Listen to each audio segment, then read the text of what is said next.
and do it in this room and go over everything. So can you guys see my Photoshop window? Did I do that right? Yes. Okay. So the first one was to abstract is called Fauvism, and that was probably the earliest one. And they were called the wild beasts. So with this one, you actually we're absolutely going to use wild color. And so the demo I did there, I found a photograph that used horizontal lines. I just have a tree that I'm going to open up. And it's on my desktop here.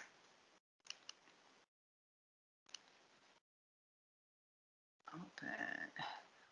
It doesn't. That's not what I wanted to do. Open desktop. Right.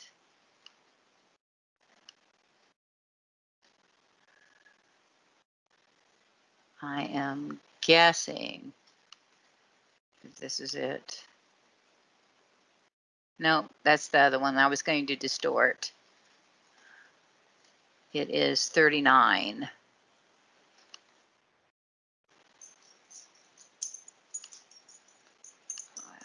Open. All right, so I'm asking you to use filters and adjustments, and we're doing some different things with distortion and filters and adjustments and colors. So if you haven't used filters before, they're pretty fun, and there's a lot of different things you can do. So the first thing that I did on your demonstration was simplify it. So I went to cut out, which definitely does simplify things. Close up, it looks abstract because it's like it's a cut out piece of paper. Okay, so that was one of the first things that I did on that. The next thing that I did was with adjustments.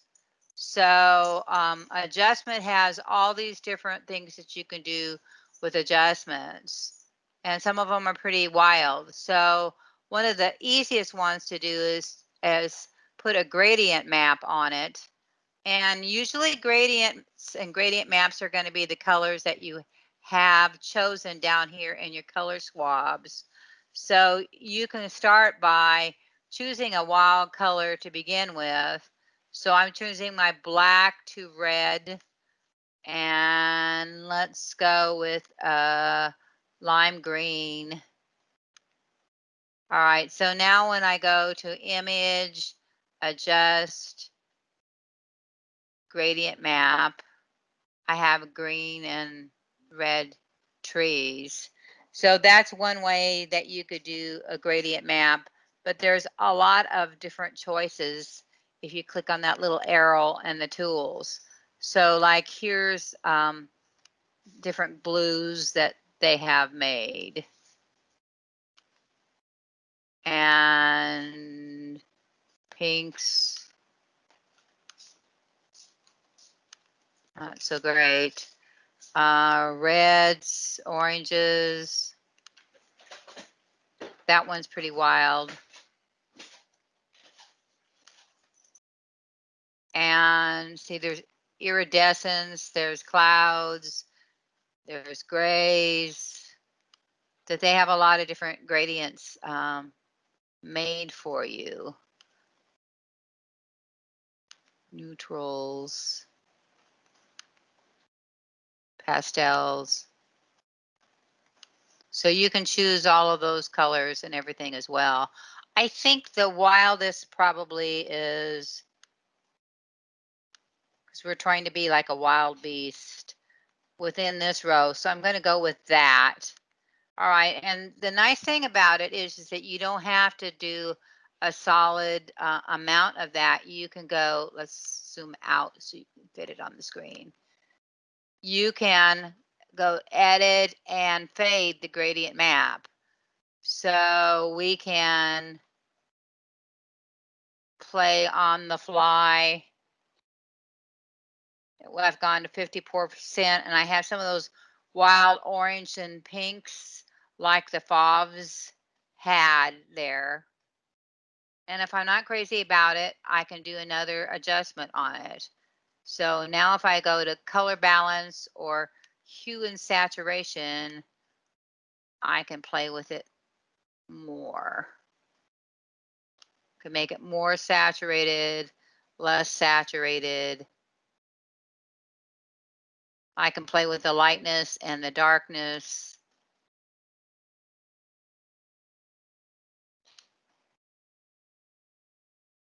And that's a choice. The other thing is that you could select a specific color range on this and do any of those things to it too.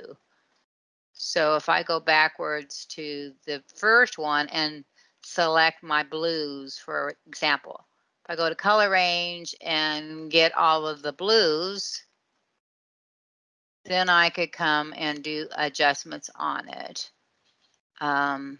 Adjustments, hue and saturation, and change it.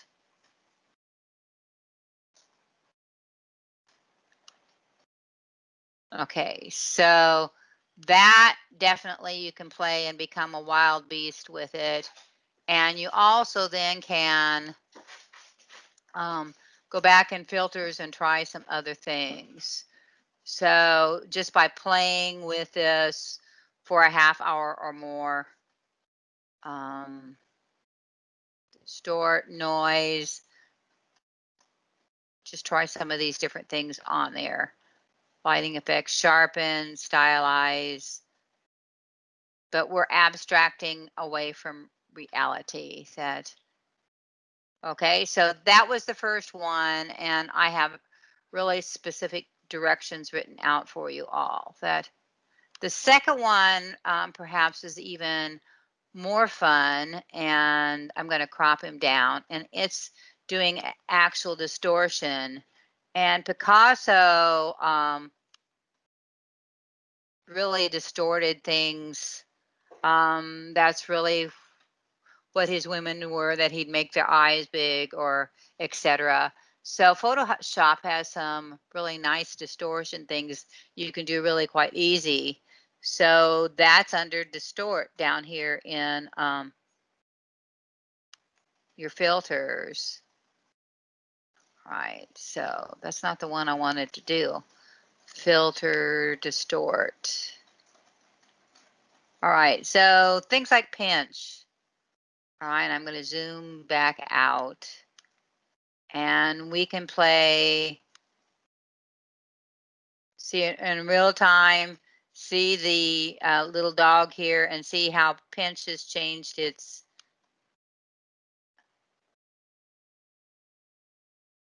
or we can go the other direction and distort it by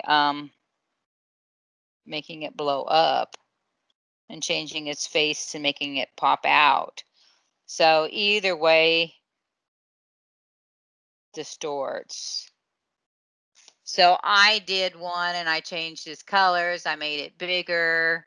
You also then can go, let's go back and do one of those. Filter, distort. Just do a little twirl thing going on here.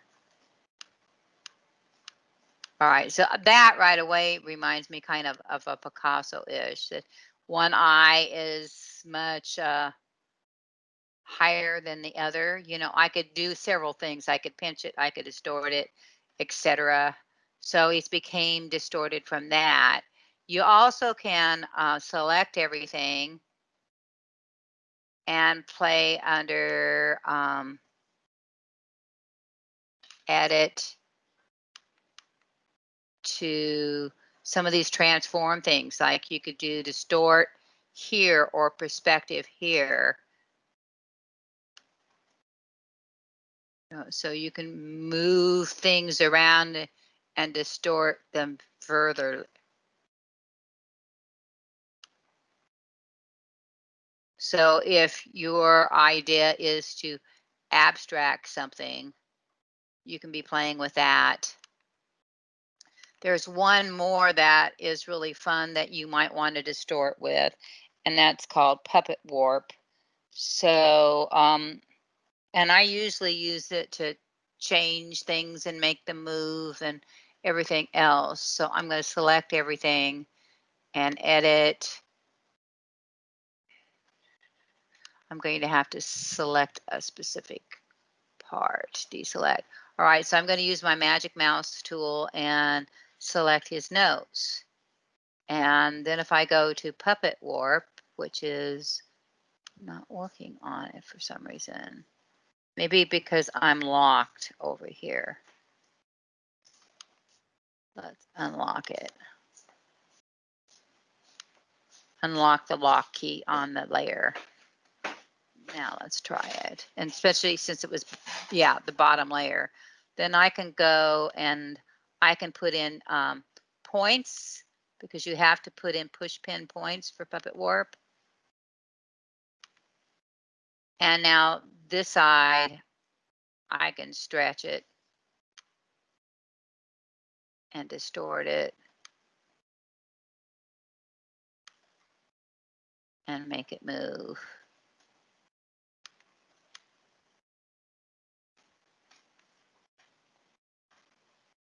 All right. All right, so I've really distorted him in a whole bunch of different ways. So you could play with color and everything with that. So that would be the abstract assignment number 2. The third one is through fracturing. And I think it is a lot of fun, and we do that all the time as well. So let me open back up my tree. And there's several ways that you can fracture. All right, so you can come in and cut things with your selection tool and stretch and move them around. That will fracture.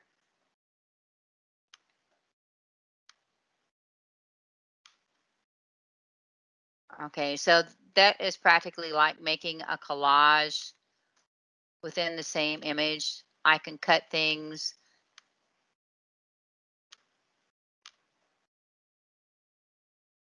and free transform them and fracturing them that way, that by stretching, and that's a way of doing abstraction. One of the things that we've done in the past that I had a good time doing, and my students did too, that they had some really fun doing, is changing the color within your selections. So I can fracture that way as well. So you can put a picture over the top of this, and that's how my example did it. So I went to Google and got a simple shape design. So I'm going to open, because I think I have something in my folder. Digital.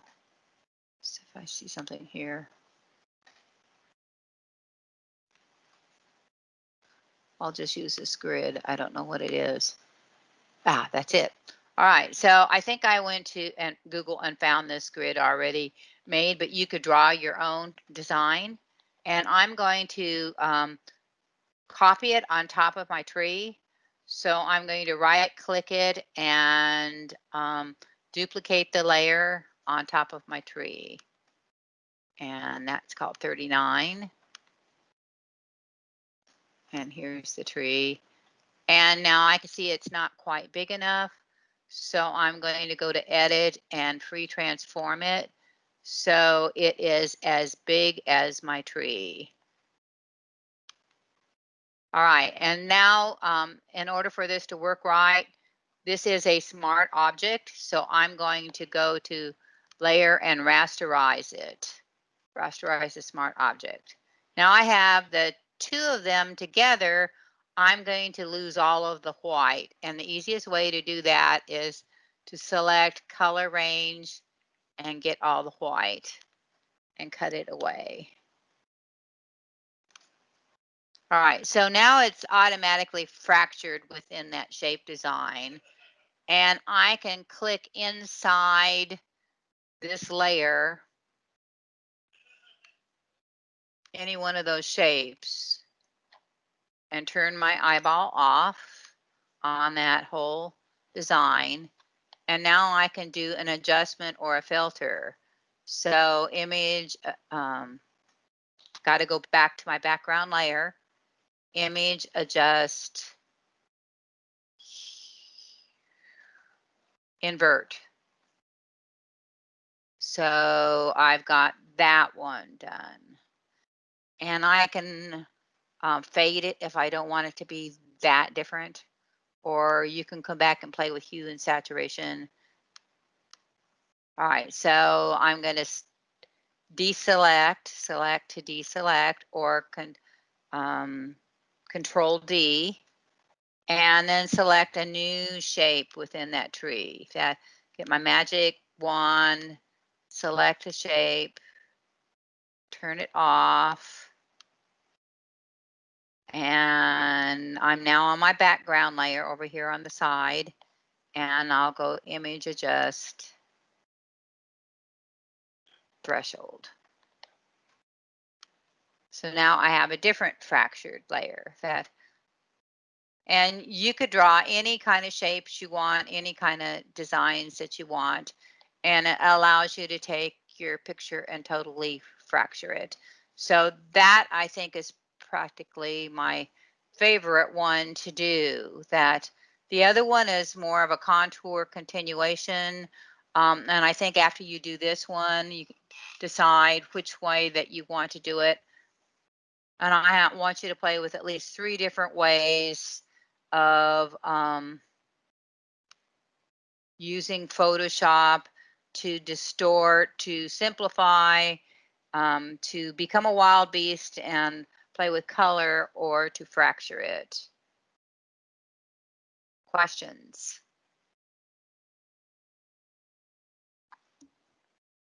So I have a pretty long written document there, and I've got this little video that I'll copy and send to everybody.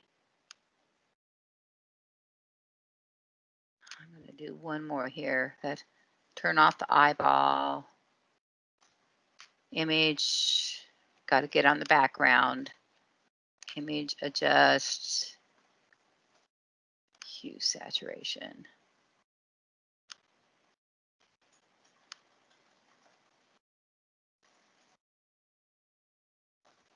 Make it more saturated.